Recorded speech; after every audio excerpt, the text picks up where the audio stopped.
छत्तीसगढ़ विधानसभा के बजट सत्र में मुख्यमंत्री ने अपने विभागों के आगामी कार्यों की जानकारी देते हुए बताया कि राज्य में 1320 मेगावाट बिजली उत्पादन के लिए संयंत्र की स्थापना की जाएगी, क्योंकि जिस राज्य में बिजली की खपत ज्यादा होती है वहां गुणात्मक वृद्धि दर्ज की जाती है। मुख्यमंत्री ने यह भी बताया कि बैकुंठपुर को हवाई पट्टी और कोरबा को व्यावसायिक हवाई पट्टी से जोड़ने कार्य योजना पर कार्य किया जा रहा है। खनिज की रॉयल्टी भी लगातार उसमें वृद्धि हो रही है, लेकिन भारत सरकार कोयला के रॉयल्टी में 2014 के बाद से एक बार भी वृद्धि नहीं की है, जिसका राज्य को राजस्व में हानि हो रही है। तीसरी बात ये है कि विमानन सेवा बढ़ाने के लिए बिलासपुर में 4C लाइसेंस लेने के लिए लगातार हमारे प्रयास जारी हैं। उसी प्रकार से 3C लाइसेंस के लिए अंबिकापुर भी हम लोग प्रयासरत हैं। उसके लिए जो आवश्यक राशि है वो हम लोग जारी कर दी हैं। तो भविष्य में ये सुविधाएं बहुत निकट भविष्य में इसका लाभ बिलासपुर अंबिकापुर वासियों को मिलेगा। साथ ही बैकुंठपुर में और कोरबा में, वहाँ भी बैकुंठपुर में हवाई पट्टी और कोरबा में व्यावसायिक उड़ान के लिए भी हम लोग बजट में प्रावधान रखे हैं।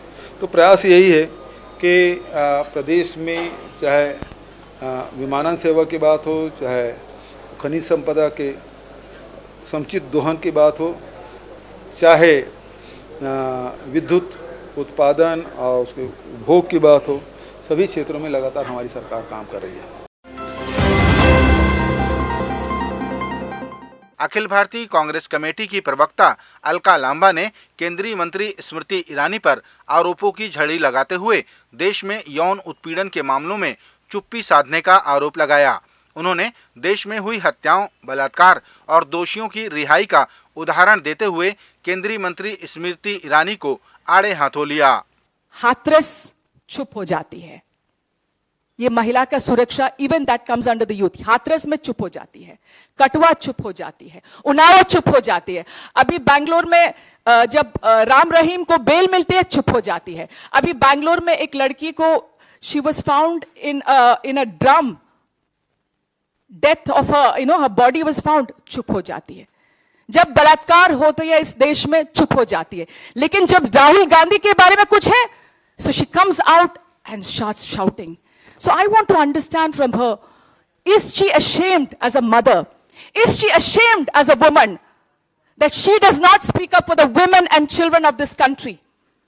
As a wife, a mother, where is Smriti Irani today? Chhattisgarh विधानसभा के सदस्य विधायक धर्मलाल कौशिक ने आरोप लगाया कि मुख्यमंत्री द्वारा पंचायत सम्मेलन में की गई घोषणाओं पर आज तक अमल नहीं हुआ, जिसके चलते जनप्रतिनिधियों को प्रदर्शन करना पड़ा। उन्होंने 19 नवंबर 2021 को राजधानी के इंडोर स्टेडियम में मुख्यमंत्री द्वारा की गई घोषणाओं का उदाहरण दिया। 19 नवंबर 2021 इंडोर स्टेडियम में मुख्यमंत्री और रविंद्र चौबे जी मंत्री के द्वारा पंचायती सम्मेलन किया गया। पूरे छत्तीसगढ़ के लोगों को बुलाया गया और बुलाने के बाद में उनके लिए जो घोषणा की मुख्यमंत्री जी के द्वारा 22 निकल गई, 23 मार्च खत्म हो रहा है। अभी तक उन जो मुख्यमंत्री ने घोषणा किया उसका क्रियान्वयन नहीं हुआ और जनप्रतिनिधियों को प्रदर्शन करना पड़ा। ये पहली बार है कि अभी तक सुने थे कि रोजगार सहायक है, ये धरना प्रदर्शन करते हैं, पंचायत के सचिव है, ये धरना प्रदर्शन करते हैं, लेकिन मुख्यमंत्री जो घोषणा की और उसको अमल ना हो, इसके लिए पंचायत प्रतिनिधियों को जो प्रदर्शन करना पड़ा है। अपने आप में आप समझ सकते हैं कि लोकतंत्र की बात करते हैं और जनप्रतिनिधियों का कितना सम्मान है इस सरकार में, इससे अंदाजा लगाया जा सकता है। शिक्षा कर्मियों की अनुकंपा नियुक्ति भर्ती को सिरे से नकारते हुए मुख्यमंत्री ने साफ किया कि जितने शिक्षाकर्मी थे सभी का संविलियन हो चुका है, अब काडर ही समाप्त हो चुका है, इसलिए अनुकंपा नियुक्ति नहीं दी जा सकती। क्योंकि 2004 में जो शिक्षाकर्मी है उसके अनुकंपा नियुक्ति का नियम बना, 2013 में एक्साई आदेश जारी हुआ और जितनी भी घटनाएं हैं पूर्ववर्ती सरकार की है 1269 और उसमें केवल 9 पात्र हैं। 98 से लेके 2007 तक के, 97 से लेकर 2007 तक के, उसको एक की भर्ती नहीं किए। 2018 तक ये लोग कितने की भर्ती किए, अनकंपा नियुक्ति दिए हैं, ये भारतीय जनता पार्टी बता दे। और अब चूंकि जितने शिक्षाकर्मी हैं उसका संविलियन हो चुका है, तो काडर ही समाप्त हो गया है, तो उसके फिर अनुकंपा नियुक्ति कैसे दी जा सकती है? इधर अनुकंपा नियुक्ति की मांग को लेकर बैठी महिलाओं का कहना है कि जब प्रावधान नहीं था तो कमेटी क्यों बनाई गई। उन्होंने कहा कि स्वर्गीय महेंद्र कर्मा के बेटे को डिप्टी कलेक्टर बनाया गया है, उसी तरह हम बेसहारा महिलाओं को भी छोटी मोटी नौकरी दे दी जाए। छत्तीसगढ़ में प्रधानमंत्री आवास योजना का मुद्दा थमने का नाम नहीं ले रहा है। विपक्षी दल भारतीय जनता पार्टी लगातार सरकार और मुख्यमंत्री पर हमलावर है। पूर्व मंत्री ब्रजमोहन अग्रवाल ने आरोप लगाया कि 2011 की सूची की बकाया 8 लाख और 2016 के 8 लाख और आवास प्लस मिलाकर लगभग 20 लाख मकानों का बकाया है भूपेश सरकार पर। कि 2011 की सर्वे सूची के अनुसार छत्तीसगढ़ में कितने लोगों को मकान मिलने, 16 लाख लोगों को मकान मिलने थे, 8 लाख लोगों को मिल गए, 8 लाख लोगों को और मिलना बचा है। 2016 की सर्वे सूची के अनुसार आवास प्लस में 8 लाख मकान छत्तीसगढ़ को और मिलने हैं, दोनों मिला लेंगे तो 16 लाख आवास हो गए। और शहरी आवास के 4 लाख से ज्यादा आवेदन पेंडिंग है, तो 20 लाख आवास छत्तीसगढ़ के लोगों को छीनने वाला, गरीबों के सर से छत छीनने वाली, गरीबों की आह लेने वाली, पाप करने वाली कोई सरकार है तो भूपेश बघेल की सरकार है। इधर मुख्यमंत्री भूपेश बघेल ने कहा कि भारतीय जनता पार्टी के पास जितने भी आवेदन हैं वो हमें दे दिए जाएं, लेकिन वे इस मामले में मौन क्यों हैं।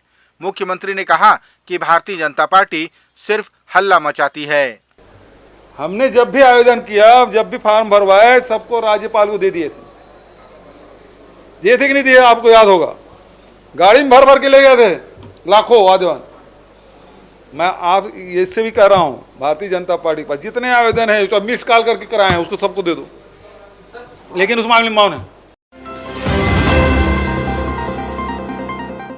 पिछले वर्ष जून से शुरू हुए छत्तीसगढ़ में ईडी की जांच पर सवाल उठाते हुए प्रदेश के मुख्यमंत्री भूपेश बघेल ने कहा कि इस जांच का उद्देश्य भ्रष्टाचार को उजागर करना नहीं, बल्कि कांग्रेस शासित राज्य के नेताओं और अधिकारियों को प्रताड़ित करना है। उन्होंने कहा कि यह जांच आगामी चुनाव के मद्देनजर रची गई साजिश है। मुख्यमंत्री ने कहा कि भ्रष्टाचार के जो मामले हैं उन पर ईडी कोई कार्रवाई क्यों नहीं करती। अब वो जांच चल रहा है, जून की घटना है, अब मार्च आ गया, 6 महीना 9 महीना हो गया, लेकिन अभी तक के वो जांच के तह में पहुँचे ही नहीं है। तो आप फाइनल रिपोर्ट कोर्ट में प्रस्तुत ही नहीं कर पाएंगे। और बातचीत में तो वो कहते भी हैं कि ये लोकसभा चुनाव तक चलेगा। तो उद्देश्य क्या है? जब हम चुनाव में जाते हैं, मैंने आपको बताया कि झारखंड है, आसाम है, उत्तर प्रदेश है, हिमाचल प्रदेश है, और तो और अधिवेशन के पहले यहाँ छापा डाला। आप सब ने देखा कि जो लोगों को जिम्मेदारी दिए थे उन सब के घर में छापा डाल दिए। जो वेंडर है उसके यहाँ बैठ गए, नोटिस भी नहीं दिए, वहाँ बैठ गए। तो आपका उद्देश्य क्या है? आपका उद्देश्य राज्य सरकार के या अधिकारियों को, कर्मचारियों को बदनाम करना और उसको प्रताड़ित करना, हतोत्साहित करना, डराना, ये आपका उद्देश्य है। आपका उद्देश्य भ्रष्टाचार के खिलाफ लड़ना नहीं है। भ्रष्टाचार के खिलाफ लड़ना है तो मैंने तो कहा था भाई, नांग घोटाला, सीएम सर, सीएम मैडम कौन है? और उसमें तो ऑफिस में, कार्यालय में करोड़ों रुपए पकड़ा गया था, अभी तक आप कोई कार्रवाई नहीं कर रहे हैं। जो यहाँ चिट फंड कंपनी जो करोड़ों रुपए ले गए हैं, हजारों करोड़, उसमें काम करना चाहिए। मनी लॉन्ड्रिंग के सबसे बढ़िया केस तो वो है। हमने तो कार्रवाई की, सैकड़ों लोग जेल के भीतर हैं, लेकिन आप उसमें कार्रवाई नहीं कर रहे हैं।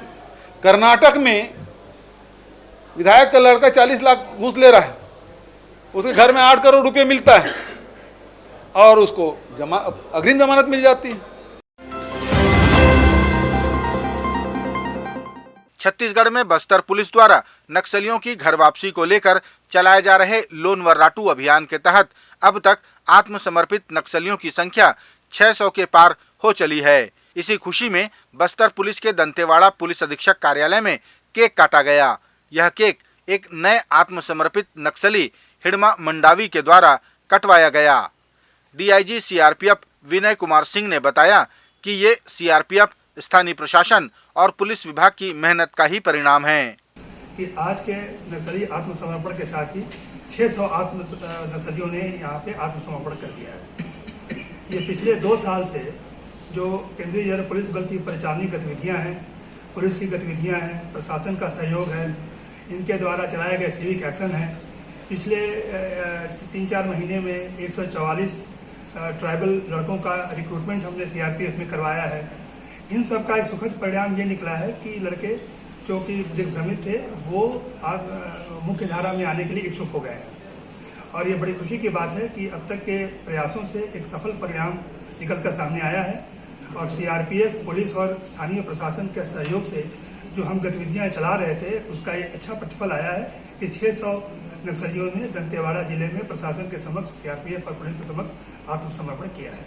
यह एक सुखद संकेत भी है और अच्छा संदेश भी है कि आने वाले भविष्य में इस प्रकार की गतिविधियों से सुखद परिणाम सामने आएंगे और भी दिग्भ्रमित लड़के जो बचे हैं यहाँ पे वो मुख्य धारा में शामिल होने की इच्छा जाहिर करेंगे, आत्मसमर्पण करेंगे, मुख्य धारा में आएंगे और प्रशासन के साथ सहयोग करेंगे। पुलिस अधीक्षक दंतेवाड़ा सिद्धार्थ तिवारी ने जानकारी दी कि पुलिस और प्रशासन के आग्रह पर जिन जिन नक्सलियों ने आत्मसमर्पण किया है उनका जीवन आज संवर चुका है। और कई अन्य ऐसी ग्राम पंचायतें जहाँ पे आज तक प्रशासन की पहुंच काफी सीमित हुआ करती थी, वहां पर भी लोग काफी आतुर हैं जो सरेंडर करना चाहते हैं। तो मैं आशा करता हूं कि सभी हमारी ग्राम पंचायतें एक दिन नक्सल मुक्त बने और दंतेवाड़ा प्रदेश की प्रगति में, देश की प्रगति में अपना अहम योगदान दे।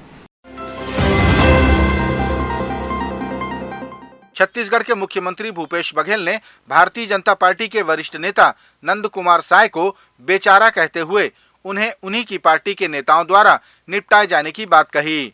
मुख्यमंत्री ने कहा कि कसम राम विचार नेताम ने खाई, लेकिन बाल कटाने के नाम पर नंद कुमार साय को आगे कर दिया गया। उन्होंने नंद कुमार साय को पूर्व मुख्यमंत्री स्वर्गीय अजीत जोगी से चुनाव लड़ाने का भी उदाहरण दिया। नंद कुमार साय जी हमारे बहुत वरिष्ठ नेता हैं, लेकिन उसके बाल नहीं कटाने की चुनौती किसने दी?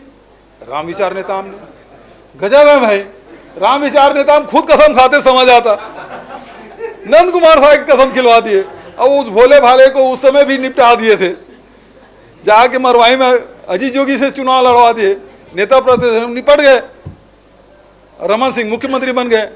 तो ये काट के हांडी बार बार नहीं चढ़ने वाला है।